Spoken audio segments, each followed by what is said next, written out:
12:30ರಿಂದ 1 ಗಂಟೆಗೆ ಅವರ ತೋಟದಲ್ಲಿ ಅವರ ತಂದೆಯವರ ಒಂದು ಸಮಾಧಿ ಏನಿದೆ ಅದರ ಪಕ್ಕ ಅವರ ಒಂದು ಅಂತ್ಯಕ್ರಿಯೆಯನ್ನು ಮಾಡಬೇಕು ಅಂತ ಕುಟುಂಬದ ಎಲ್ಲ ಸದಸ್ಯರು ನಿರ್ಧಾರ ಮಾಡಿದ್ದಾರೆ.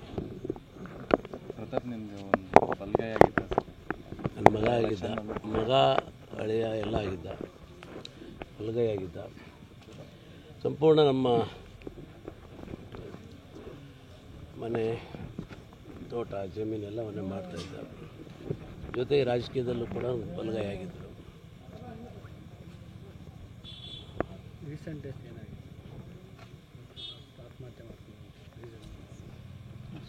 ಏನಂತದ್ದಿರಲಿಲ್ಲ, ಅವಾಗ ಹೇಳಿದೆ. ಮತ್ತೆ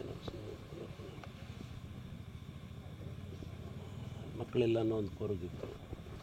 ರೀಸೆಂಟಾಗಿ ಅಡ್ವೊಕೇಟು ಕಾಂಟ್ಯಾಕ್ಟ್ ಮಾಡಿದರು ಸಾರಗೊಮ್ಮೆ ಮಾಡಿಸ್ಲಿಕ್ಕೆ. ಅವ್ರ ಅಡ್ವೊಕೇಟ್ ಕೂಡ ನನಗೂ ಮಾತಾಡಿದರು. ಅವ್ರ ವೈಫು ಬಂದು ಕೋರ್ಟಲ್ಲಿ ಹೇಳಬೇಕಾಗ್ತದೆ. ಆಯಿತು ಅಂತ ಹೇಳಿದ್ವಿ.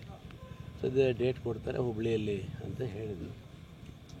ಆದಮೇಲೆ ಏನಂತ ಘಟನೆ ಏನೂ ಆಗಲಿಲ್ಲ. ಅದೇ ವಿಚಾರಕ್ಕೆ ಖಿನ್ನತೆಗೆ ಅದೇ ವಿಚಾರಕ್ಕೆ ಖಿನ್ನತೆಗೆ ದೇವರಿಗೆ ಗೊತ್ತು. ಬೆಳಗ್ಗೆ ಹೊತ್ತು ಹಿರೇಕೆರೆಯಿಂದ ಹೊರಟಿದ್ದಾರೆ. ಹಾಂ, ಹಿರೇಕೆರೆಯಿಂದ ಹೊರಟು ಊರಿಗೆ ಹೋಗಿ ಬರ್ತೀನಿ ಅಂತ ಹೇಳಿದ್ರು.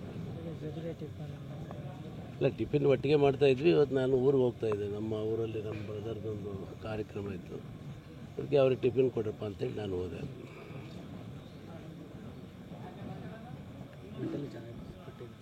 ಫಿಸಿಕಲಿ ಫಿಟ್ಟಿದ್ರು.